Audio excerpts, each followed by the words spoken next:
ठीक है, क्वेश्चन है whether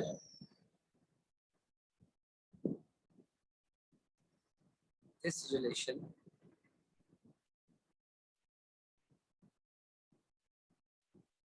of function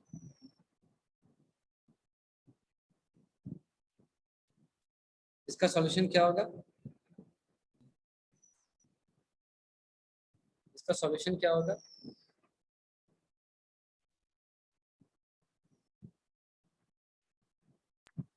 no sir. ये रिलेशन फंक्शन है या नहीं है? नो। क्यों नहीं है बताओ? सर हर एक एलिमेंट का सिंगल सिंगल सर, जैसे ए है तो ए का 2 का होना चाहिए, बी है तो 1 का होना चाहिए। नहीं, देखो हमने सिंगल। क्या बताया था, एक रिलेशन को फंक्शन के लिए होने के लिए क्या होना चाहिए? पहला कंडीशन क्या होना चाहिए कि सेट ए के अंदर जितने भी इनपुट्स हैं, सारे इनपुट, सारे जितने भी एलिमेंट्स हैं, सारे के सारे इनपुट में बी हो रही। पार्टिसिपेट कर रहे हैं। तो यहाँ पर ऐसा हो रहा है क्या? सारे के सारे जो नो। एलिमेंट्स हैं वो इनपुट में पार्टिसिपेट कर रहे हैं क्या?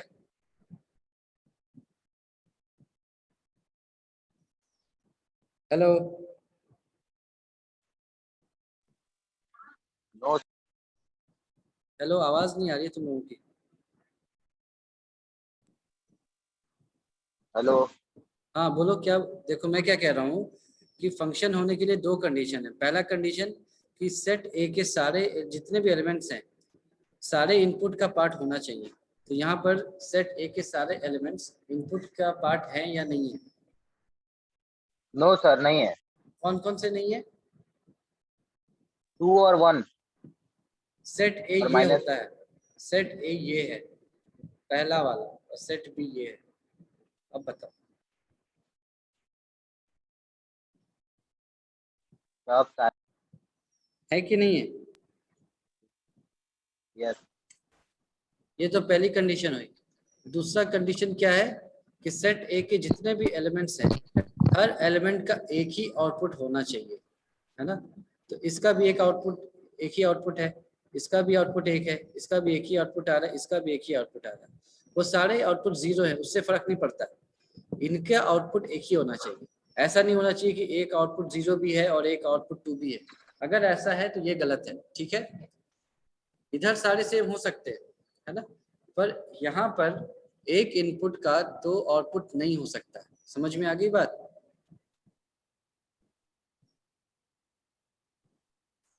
Yes.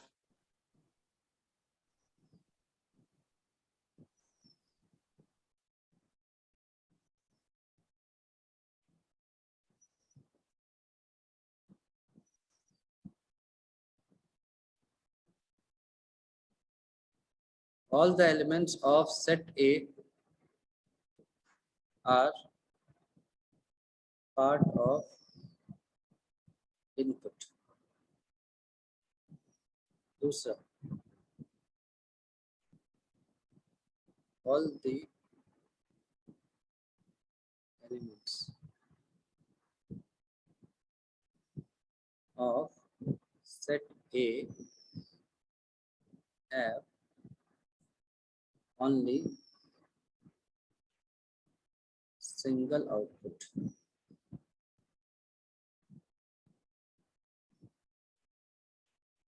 Therefore, this relation is a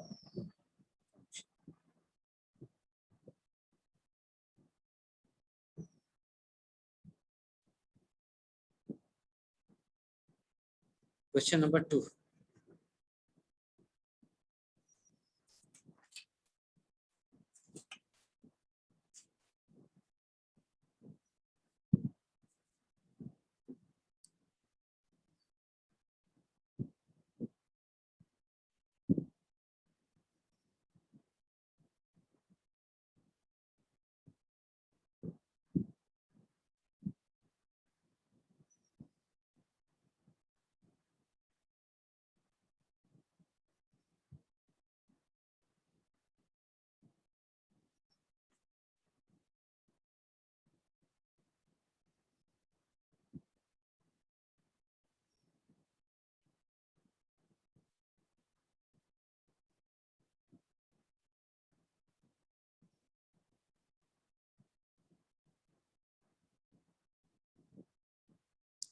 is this relation of function? यह है क्या? No sir. No sir. No बताओ, सर। कैसे पता नहीं है, कैसे प्रूफ करोगे? सर जो एलिमेंट सेट ए का है ए के जो दो हाँ, से वन का दो पार्टिसिपेट आउटपुट है सर। वेरी गुड, दो आउटपुट। Very good. तो देखो पहला कंडीशन कैसे चेक करते हैं? पहला कंडीशन चेक किया कि सेट ए के सारे एलिमेंट्स इनपुट का पार्ट हैं क्या, तो होगा आंसर हाँ। 1 का भी आउटपुट आ रहा है, 2 का भी आउटपुट आ रहा है, ये कंडीशन तो ठीक है। फिर चेक किया कि सेट ए के सारे एलिमेंट्स हैं, उनका एक ही आउटपुट आ रहा है क्या, तो इसका तो एक ही आउटपुट है मगर इसके 2 आउटपुट्स हैं, तो ये फंक्शन नहीं होगा। Since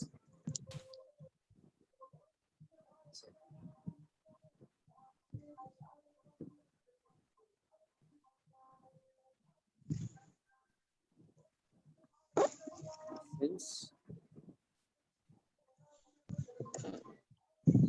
one has two outputs,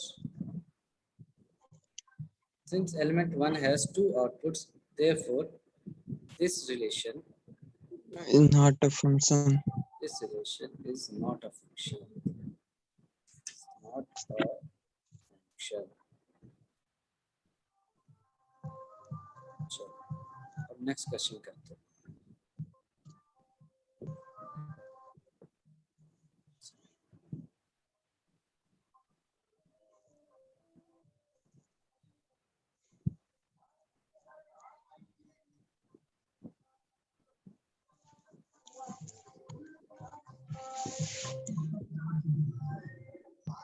mic बंद कर दो अपना।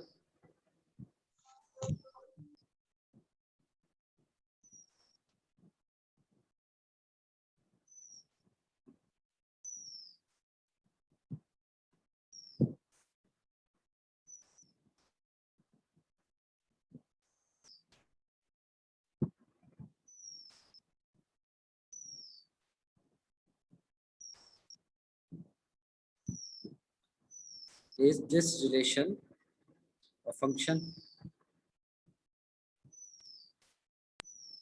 ये रिलेशन एक फंक्शन होगा क्या?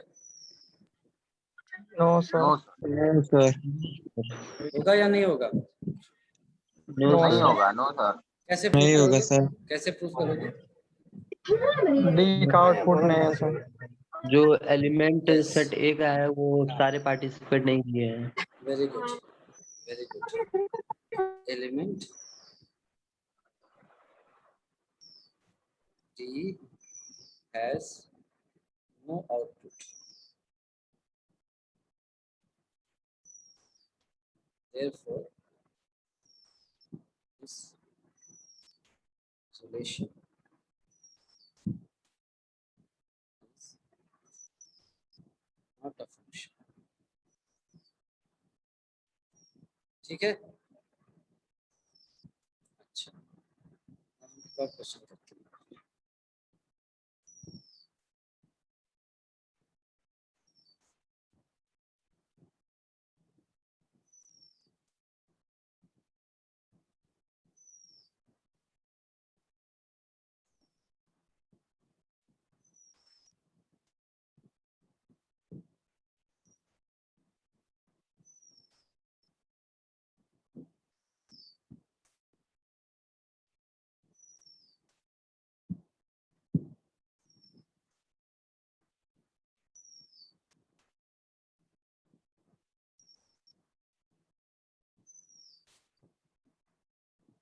Is this relation a function? दूसरा भी बोला। No sir. ये क्यों नहीं होगा? यस सर होगा। होगा कि नहीं होगा? नहीं होगा, एक के एलिमेंट दो में जा रहा है ना। बी का दो आउटपुट है। एक का सर दो आउटपुट हो जा रहा है वेरी बी का। गुड। यहाँ पर हम पहले चेक करते हैं कि क्या सेट ए के सारे एलिमेंट्स का मतलब इनपुट का पार्ट है क्या, तो हाँ सारे एलिमेंट्स इनपुट का पार्ट तो हैं। फिर दूसरा क्या कंडीशन चेक किया कि क्या हर एलिमेंट का एक ही आउटपुट है, तो इसका तो ठीक है। फिर इसमें आकर देखते हैं, यहाँ पर गड़बड़ हो गई, इसके 2 आउटपुट्स आ रहे हैं, तो फिर क्या होगा, ये इसी वजह से फंक्शन नहीं हो पाएगा, है ना। Since element P has two outputs,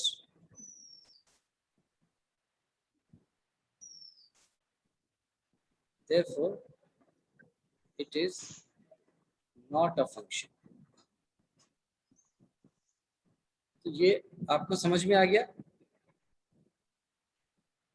समझ में आ यस गया? सर। मतलब अच्छे से फंक्शन और रिलेशन में क्या डिफरेंस है इसको बिल्कुल देख रहे हो ना, समझ पा रहे हो? Yes sir. चलो अगर ऐसा है तो मैं एक क्वेश्चन देता हूँ, इसको हम साथ में ट्राई करते हैं, ठीक है? देखना इस जी क्वेश्चन, सर। इस क्वेश्चन को देखो,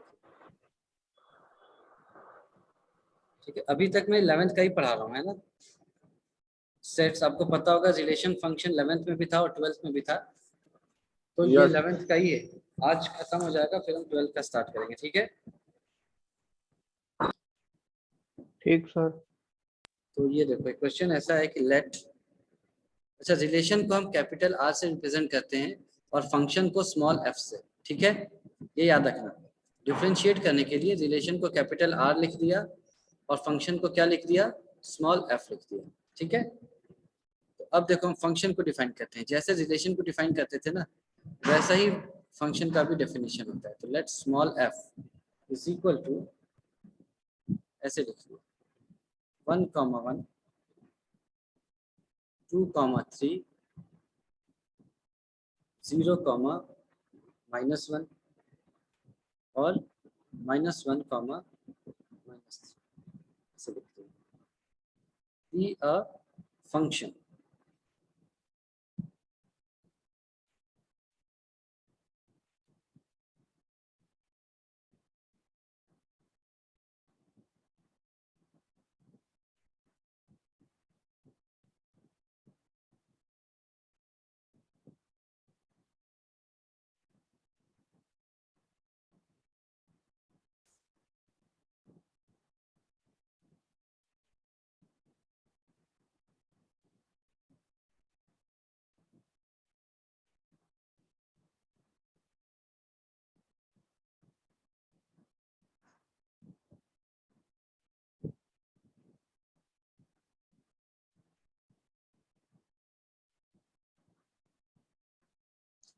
क्वेश्चन समझ में आया?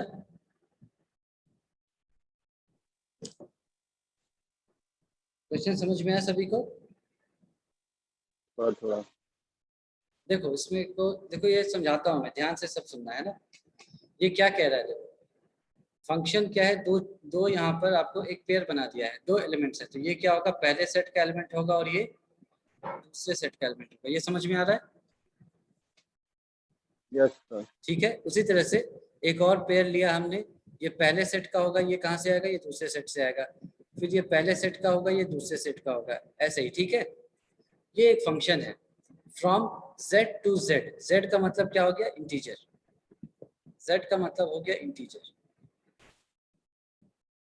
फ्रॉम z टू z का मतलब क्या हो गया, from set a to set b, यानी कि सेट a भी इंटीजर है और सेट b भी एक इंटीजर है।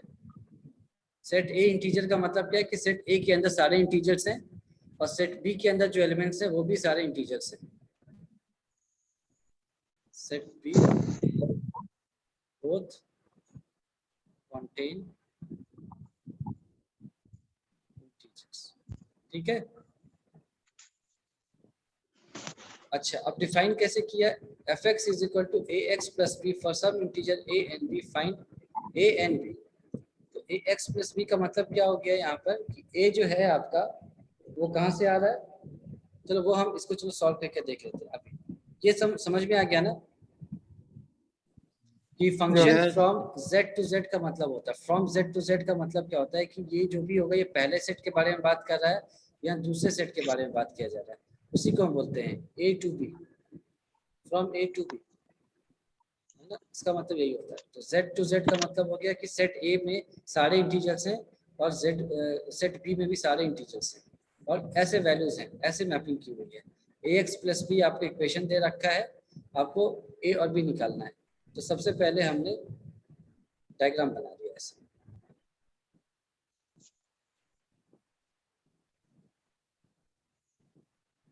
इसको मान लिया ax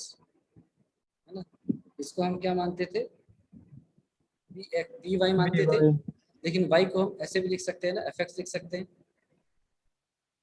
तो हमने क्या किया, अब इसको बी की जगह एफ एक्स लिख दिया, वाई की जगह, मतलब बी में वाई की जगह एफ एक्स लिख दिया, ठीक है, ताकि हमको समझ में आए कि हम फंक्शन की बात कर रहे हैं, ठीक है।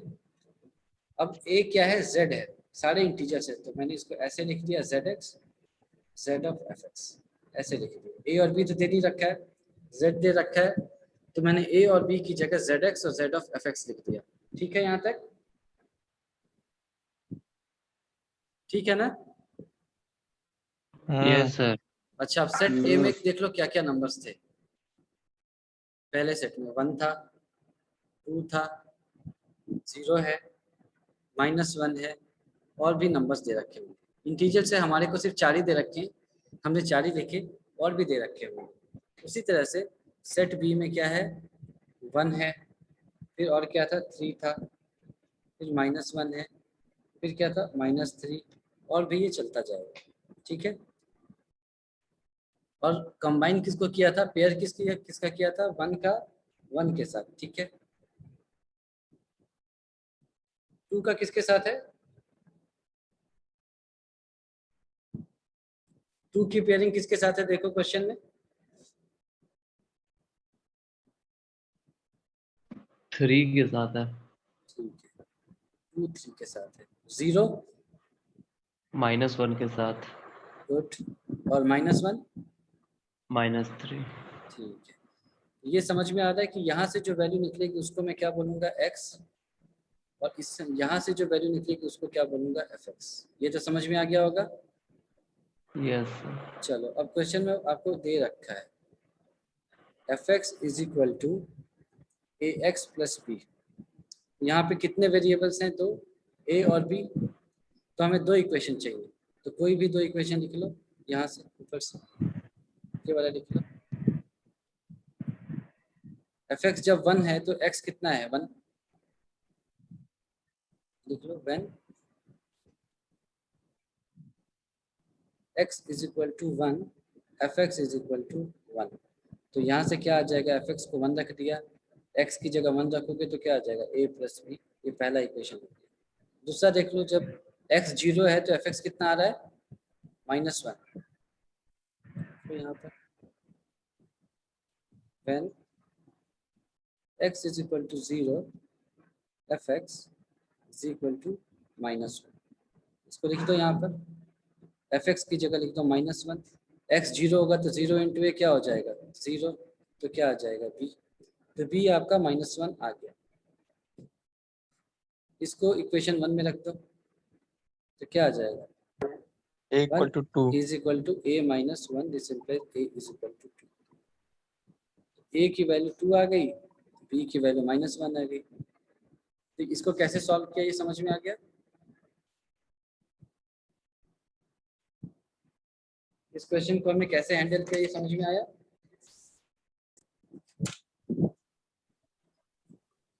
No sir. क्या नहीं समझ में आया, फिर से देखो,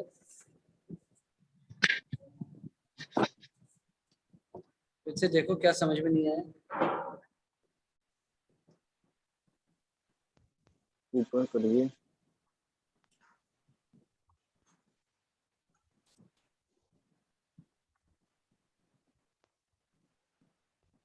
सर जहाँ से वैल्यू रखे थे सर, वो वाला स्लाइड। अच्छा, यहाँ देखो, ये डायग्राम समझ में आ गया था। Yes sir. इसका मतलब क्या है कि जब फंक्शन में x जब 1 होगा तो fx कितना आ रहा है, 1 आएगा। जब x 2 होगा तो fx क्या आ जाएगा, 3 आएगा। जब x 0 है तो fx क्या आ जाएगा, -1, और जब x -1 है तो fx क्या है, -3। ये समझ में आया, ठीक है। तो क्वेश्चन में तुम्हें दे रखा है fx is equal to a x plus b, 2 unknown है a और b, तो आपको 2 इक्वेशन चाहिए। तो x की कोई भी 2 वैल्यू रख लो, उसके करेस्पॉन्डिंग fx क्या है ये तो हमें पता ही है, उसको रख लो, सॉल्व कर लो।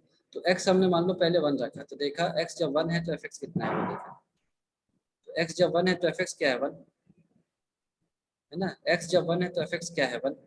तो यहाँ पर रख दिया, x को 1 रखा और fx को भी 1 रखा, तो क्या आ गया, 1 is equal to a plus B आ जाएगा, ठीक है, ठीक है। यस सर, ठीक है। और फिर हमने एक और रख दिया x इज इक्वल टू 0 है तो fx क्या है -1। -1। तो इसी इक्वेशन में x को 0 रख दोगे तो a तो खत्म हो जाएगा, b इज इक्वल टू -1 आएगा। अब b को -1 यहाँ रख दिया तो a 2 आ जाएगा। ठीक है, यस सर। ठीक है ना, सभी को या समझ में आ गया? जी सर। चलो बढ़िया, अगर समझ में आ गया तो हम इसको अब यहाँ खत्म करते हैं और फिर आगे बढ़ते हैं। अब हम क्लास 12 के बारे में बात करेंगे। ठीक है, जहाँ हमने खत्म किया लगभग चीजें वैसे ही स्टार्ट होती हैं। ठीक है, ज्यादा तो शुरुआत में अंतर नहीं है, इसीलिए मैंने आपको 11th का भी बताया। ये एक सेट है और ये एक दूसरा सेट है। ठीक है, अच्छा एक स्टेटमेंट है, जैसे मान लो मैं कहता हूँ रिलेशन ऑन सेट ए। इसका मतलब होता है कि हम क्या कह रहे हैं, मैपिंग मेरी ए से ए हो रही है, यानी कि जो पहला सेट है वो भी ए हो जाएगा, दूसरा सेट है वो भी ए हो दूसरा सेट भी ये हो जाए। है ना, और दोनों के एलिमेंट्स क्या हो जाएंगे, सेम हो जाएंगे फिर, क्योंकि दोनों एक ही सेट हैं तो दोनों के एलिमेंट्स भी सेम ही रहेंगे। ठीक है, ठीक है ना, यस सर। इसी को हम बोलते हैं ऐसे, यस सर। इसी को बोलने का तरीका है रिलेशन ऑन सेट ए। तो जहां भी आप देखो रिलेशन ऑन सेट ए दे रखा है, इसका मतलब है कि 2 बार ए लेना है। ठीक है, और आपको ये भी दे रखा है कि ए के अंदर कौन कौन से एलिमेंट्स है, ये दे रखा है, मान लो 1 है और 2 है, ऐसे दे रखा है। तो इससे आप पूरा बना लोगे 1 2 1 2, ये ठीक है। सर ऐसे भी देता है ना, रिलेशन सेट ए टू ए। हाँ वो एक ही बात है, ये इसको हम ऐसे बोलते हैं ए टू ए। इसका मतलब ऐसे है, जो एरो के थ्रू बताते हैं, और उसको ऐसे भी लिख सकते हैं रिलेशन ऑन सेट ए। देखो ए टू ए है तो ये तो समझ में आ जाएगा कि पहला भी सेट ए है और दूसरा भी सेट ए है ना। दूसरा भी। लेकिन जब रिलेशन ऑन सेट ए है तो ये आपको पता होना चाहिए कि ये एक ही सेट के साथ रिलेशन की बात कर रहा है, मतलब दोनों सेट ए ही रहेगा, ये आपको समझ में आना चाहिए। ठीक है, यस। चलो अब मेरे को ये बताओ कि इसके अंदर आपके कितने ऑर्डर पेयर्स बनेंगे? 2। फिर से सोचो, मैंने बताया था ना। नो से बताएं। एक, सोच, एक ही बनेगा। 2, 16 सर। एक नंबर ऑफ ऑर्डर पेयर्स, ये बताओ 4, पेयर्स कितने बनेंगे, कितने बनेंगे? 4 बनेंगे सर, 4। वेरी गुड, 2 इंटू 2, यहाँ पे 2 हैं, ये सब 1 4 1 बनेंगे। 1 यहाँ पे 2 हैं, 1 1 1 2 2 1 2 2। Very good. और नंबर ऑफ रिलेशंस कितने बन जाएंगे बताओ? Sir 16। Very good, number of relations 2 की power 4। 2 to the power 2 to 4 the power which is equal to 16। यहाँ तक सभी को आता है? 16। Yes very good. Yes. Yes. तो अब मेरे को बताओ कार्टेशियन प्रोडक्ट कैसे लिखेंगे यहाँ पे? कार्टेशियन प्रोडक्ट क्या होता है, जितने भी ऑर्डर पेयर्स बने सबका सेट, यही होता है ना। यस। कार्टेशियन प्रोडक्ट बताओ क्या क्या आएगा? 1 1 1 1 फिर 1 2 वेरी गुड, आगे 2 गुड, 2 1 फिर 2 2। ठीक है, ये आपका कार्टेशियन प्रोडक्ट बन गया। तो ये समझ में आ गया, तो ये भी समझ में आएगा कि जितने भी रिलेशंस बनेंगे वो या तो इसके बराबर होंगे या फिर इसी के सबसेट में आएंगे। ठीक है, यस यही हमने पढ़ा ना, 16 आपको सबसेट्स बनते हैं। इसका मतलब क्या होगा, एक समय कोई रिलेशन नहीं रहेगा, एक समय सारे के सारे कंबाइन कर जाएंगे और बाकी बीच में कुछ करेंगे कुछ नहीं करेंगे, इस तरह से हम रिलेशंस बनाएंगे। ठीक है, अच्छा अब इसका और सर एक मतलब, 5 भी रहेगा ना। हाँ वेरी गुड, अब हम इसको वैसे ही दिखाते हैं। अब वो मतलब क्या है उसको यहाँ पे दिखाते हैं। ये 1 हो गया, ये 2 हो गया, है ना, ये हो गया, उससे 1 और 2। अब मान लो कि इनके बीच में कोई भी रिलेशन नहीं बन पा रहा। जैसा हमने कहा था कि मान लो सेट ए से एक एलिमेंट लिया, सेट बी से एलिमेंट लिया और उनका प्रोडक्ट 5 होना चाहिए। तो सेट ए से कुछ भी ले लो, सेट बी से कुछ भी ले लो, उनका प्रोडक्ट 5 कभी नहीं आएगा। ठीक है जी। तो क्या आपका इसमें आपका ऑर्डर पेयर क्या बना, 5। ठीक है ना, 5 बना, यानी कोई मैपिंग नहीं होगी इधर, ठीक है। sir. तो इसका एक नाम होता है, इसको हम बोलते हैं एम्प्टी सेट या एम्प्टी रिलेशन, एम्प्टी रिलेशन, है ना, एम्प्टी रिलेशन, ठीक है, समझ में आया? Yes sir. अच्छा, अब मान लो फिर से मैं ऐसा ही रखता हूँ ना, अब डेफिनेशन को थोड़ा चेंज कर देंगे, मान लो फिर से ऐसा ही रखता हूँ,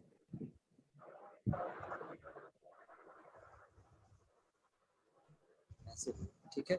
और मेरा रिलेशन क्या है कि सेट ए से एलिमेंट्स उठाओ, सेट बी से एलिमेंट उठाओ, इस तरह से कि उनका जो सम है वो इंटीजर होना चाहिए,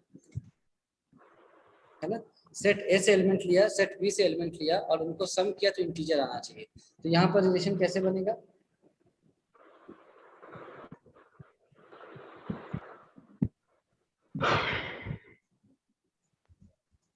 One one one two. Sir 1 1 लेंगे फिर भी इंटीजर ही आएगा। ठीक है, तो चलो तुम बोलते जाओ, मैं करता जा रहा हूँ। 1 1 लिया तो इंटीजर आया, फिर क्या ले सकते हैं? 1 2 1 2 लोगे तो सम इंटीजर आएगा। 1 2 ऐड करने पे ऑड आ रहा है 3। नहीं, इंटीजर आएगा कि नहीं आएगा? आएगा। आएगा। आएगा। इसका मतलब इसको भी लिया जा सकता है। यस सर, अब 2 के बारे में 2 बताओ, 2 ये भी 1 आएगा। 1 यस सर, 2 2 भी आएगा। तो इसका मतलब यहाँ जो रिलेशन आया उसको मैं ऐसे लिख सकता हूँ, 1 1 1 2 2 1 2 2 1। 1 2 2 ये सही है? Yes yes sir. सर, अच्छा, अब ये बताओ, ये कार्टेशियन प्रोडक्ट जैसा है कि नहीं है? Yes Yes, sir, sir. Same है। तो यानी कि ये कार्टेशियन प्रोडक्ट ही है एक तरह से। यस तो सर, इसमें सेट ए के सारे एलिमेंट्स, यानी कि इस सेट के सारे एलिमेंट्स इस सेट के सारे एलिमेंट के साथ कंबाइन कर रहे हैं, यानी कि पेयर बना रहे हैं। तो इस तरह का जो रिलेशन होता है इसको हम बोलते हैं universal relation. Universal relation. Universal relation, समझ में आ गई बात? सर अभी आप 12th का रिलेशन स्टार्ट करेंगे क्या? ये 12 का ही है बेटा, ये 12 का हम स्टार्ट कर चुके हैं, है ना। अच्छा पढ़ा। ठीक है, हेलो, जी। समझ में आ रहा है ना? ये 12 का ही है, रिलेशन ही है। 11th में भी 11th रिलेशन फंक्शन था, 12th में रिलेशन फंक्शन थोड़ा आगे जाता है, थोड़ा आगे तक। 12 में 3 था ना, रिफ्लेक्सिव, ट्रांजिटिव और हाँ सिमेट्रिक। हाँ, लेकिन स्टार्ट यहीं से होता है ना। आपको एम्प्टी रिलेशन और यूनिवर्सल रिलेशन पता होना चाहिए, तभी तो वो सब कर पाओगे। ठीक है, यस सर। तो ये समझ में आ गया आपको यूनिवर्सल रिलेशन क्या है? एक तरह से आपका यस। कार्टेशियन प्रोडक्ट ही है। ठीक है, ठीक है ना। Yes sir. चलो, तो अगर ऐसा है तो हम इस पर बेस एक तो क्वेश्चन मैं आपको दूंगा होमवर्क आज, ठीक है। मेरे पास कम से कम 3 क्वेश्चन है, तो तीसरा मैं करा देता हार्ड हूँ। हार्ड क्वेश्चन दीजिए सर। हाँ, हार्ड ही रहेगा, है ना। बेसिक तो हम कर लेते हैं क्लास में, तो एक और क्वेश्चन मैं करा देता हूँ, आसान सा ही। 2 क्वेश्चन होमवर्क दूंगा और कल से हम फिर स्टार्ट कर देंगे आपका जो रिफ्लेक्सिव, सिमेट्रिक और ट्रांजिटिव है, ठीक है। ठीक है सर। तो इसको पहले समझ लो। ये क्वेश्चन है, लेट एक सेट है, उसके अंदर आपको एलिमेंट्स दे रखा है 1 2 3, ऐसा दे रखा है, और एक रिलेशन डिफाइन किया, एंड डिफाइन आर, आर ये इक्वल टू क्या है? ए कॉमा बी। ए यानी कि क्या है? सेट ए का एलिमेंट, बी दूसरे सेट का एलिमेंट, और ये कह रहा है ए प्लस बी है ग्रेटर देन 0, ठीक है। show that R is a universal relation, ये मुझे प्रूफ करना है, इसे मुझे प्रूफ करना है, ठीक है। तो आपका सेट दे दिया 1 2 3, तो हमने लिख लिया 1 2 3 लिख लिया। दूसरा एक सेट दे दिया, वो भी क्या है? 1 2 3, है ना। यहाँ एक ही सेट की बात हो रही है तो आपको समझ में आना चाहिए कि दोनों ही सेट एक ही होगा, ठीक है। अब कह रहा है कि सेट ए से एलिमेंट उठाओ, सेट बी से एलिमेंट उठाओ, ऐड करो, जो सम है वो क्या होना चाहिए, ग्रेटर देन 0 होना चाहिए। तो हम रिलेशन लिख लेते हैं पहले, कि एरो डायग्राम बना लेते हैं पहले। तो हम क्या कर सकते हैं, 1 को 1 से ऐड किया तो क्या होगा, ग्रेटर देन 0 होगा, ठीक है। 1 को 2 से, 1 को 2 से किया तो भी क्या होगा, ग्रेटर देन 0 होगा। 1 को 3 से, ये भी ग्रेटर देन 0 होगा। तो हमने लिख लिया, यहाँ पे हम लिखते जा रहे हैं। रिलेशन क्या आ रहा है मेरा, 1 1 1 2 1, 1, 1, 2, 1, 3, ये हो गया। अब हम 2 पे आते हैं। 2 1 2 2 2 को 1 से किया, 2 को 2 से किया, 2 को फिर 3 से किया। तो यहाँ पे लिख दिया 2, 1, 2, 2, 2, 3, ठीक है। फिर हम गए, मानो यहाँ पर गए, 3 को किया 1 से, तो 3 + 1 भी ग्रेटर देन 0 होता है। 3 को 2 से किया और 3 को फिर 3 से किया, तो क्या लिख दिया, 3, 1 1 3 2 3 3, 2, 3, ये सारे ही आंसर का पार्ट होंगे, क्योंकि इन सभी को ऐड करेंगे आंसर हमेशा ग्रेटर देन 0 ही आएगा। तो आप देख सकते हो कि हर एलिमेंट जो है दूसरे सेट के हर एक एलिमेंट से कंबाइन हो रहा है। ये वाला 1 1 2 3 से कंबाइन हो रहा है, ये 2 भी 1 2 3 से कंबाइन हो रहा है, 3 भी 1 2 3 से कंबाइन हो रहा है। This implies the given relation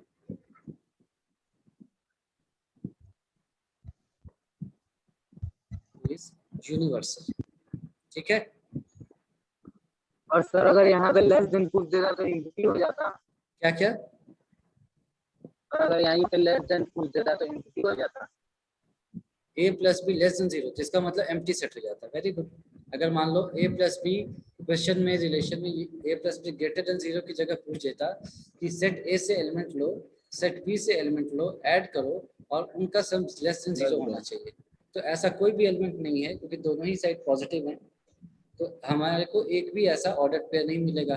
तो रिलेशन क्या बन जाएगा हमारा, एम्प्टी रिलेशन बन जाएगा।